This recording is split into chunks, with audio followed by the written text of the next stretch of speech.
Hey, Paul from Akewatu here, and today we're going to be talking about leg ropes. Leg ropes, leggies, some people call them leashes. Technically it's not made of rope, it goes on your ankle rather than your leg, but hey, that's not a hill we're going to choose to die on today. Leg ropes is the subject of our discussion, how to choose the right leg rope for you, how to take care of it. Let's find out.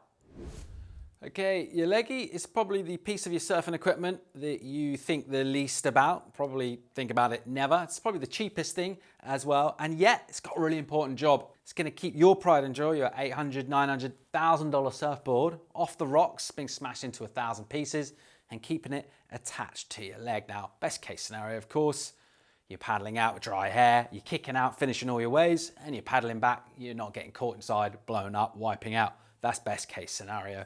Then there's reality. Okay, it's worth pointing out, many leash manufacturers will say this isn't a piece of life-saving equipment. It's definitely not a substitute for ocean skills, for swimming ability. So if you're in doubt about whether you would be able to make it in by swimming from the surf, it's probably best not to go out, err on the side of caution.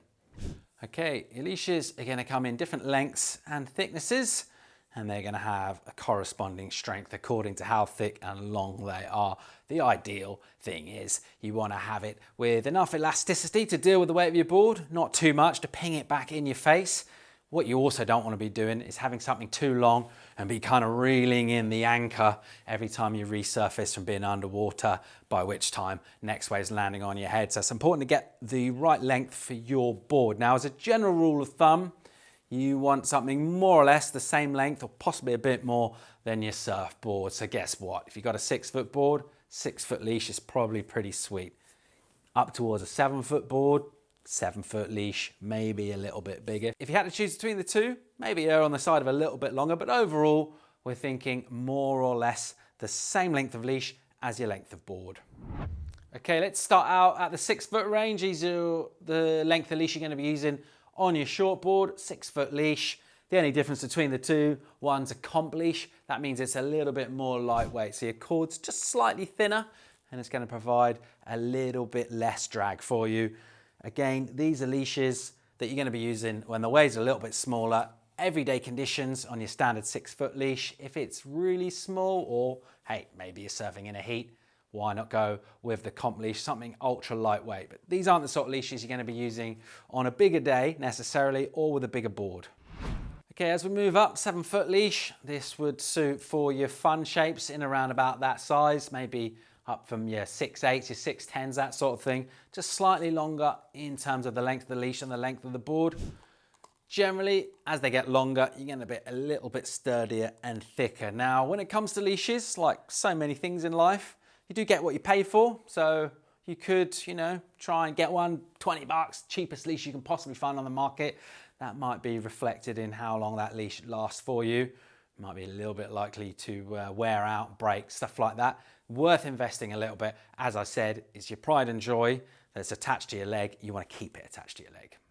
Okay, going up in length still, we're going to top out towards the longer end. This is a longboard leash, the 9-footer. This one here is actually a knee or a calf leash. It just attaches just under the knee as opposed to the ankle. This one's a 10-footer big wave leash, so this is about as big as you're getting. And when you're getting into a leash for big waves, it's definitely something that you really do want to be staying together in one piece, so you don't have to be swimming if at all possible. And that's reflected in much kind of beefier construction. The whole thing is just a lot more sturdy. And the idea of that, of course, is your big wave board is a lot heavier as well. So it needs to be reflected in the strength of your leash. Okay, relatively simple construction. We're talking Velcro, neoprene, polyurethane cord. Your care for your leash is pretty simple. When you come out the surf and you're having a shower, a lot of people shower their boards. It does absolutely nothing. If you are going to shower something, apart from your face, just give your leash a little rinse. Just make sure the Velcro stays nice and sand-free, and that will just prolong the life of the leash. Normally the first thing to go on a leash, before it snaps or anything like that, is the Velcro will just get worn out after time, sand, being dragged around a bit. If you just give that a little rinse with fresh water, it's going to keep your leash in tip-top condition for a longer life. Okay, just a little safety point on when you're putting your leash on. You'll see quite a lot of people do this. It's quite a big temptation to do it. I do it myself. Put the leash around your ankle And you'll see a lot of folk then just roll their wetsuit leg down over the leash. Just feels a little bit more comfortable that way. And you don't want the leash outside your wetsuit to balloon up the leg. However, in certain situations, you might want to take your leash off in a hurry. That's why you got this big loop here. And the idea behind that is it's super easy to just pull it off. So if something were to happen and your board was holding you underwater, you want to be able to get at that pretty quickly. So people do recommend not to roll your wetsuit leg over the cuff of your leash. All right, this little piece of string here, sometimes known as a stringy, this is how your leash attaches to the leash plug on your board. You'd be amazed how a little bit of string like this can do a lot of damage to a surfboard when not put on properly. So let's just have a little look about how to properly attach your leash string. What you really want to avoid is having this thing too long. If it's too long, what can happen is as your leash pulls, you can actually pull the string with the force of the wave into the rail of the board and make holes, ding the tail of the board. Nobody wants that. So pretty good idea for keeping it short. So you're doubling up on your string, you're keeping it nice and short. This part of the leash is known as the rail saver. It's to save your rail.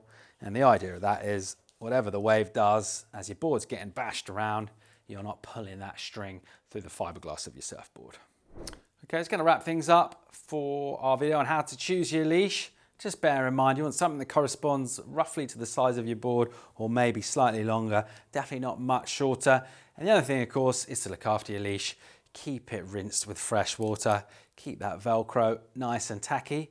Look after your leash and it will look after you. Happy surfing.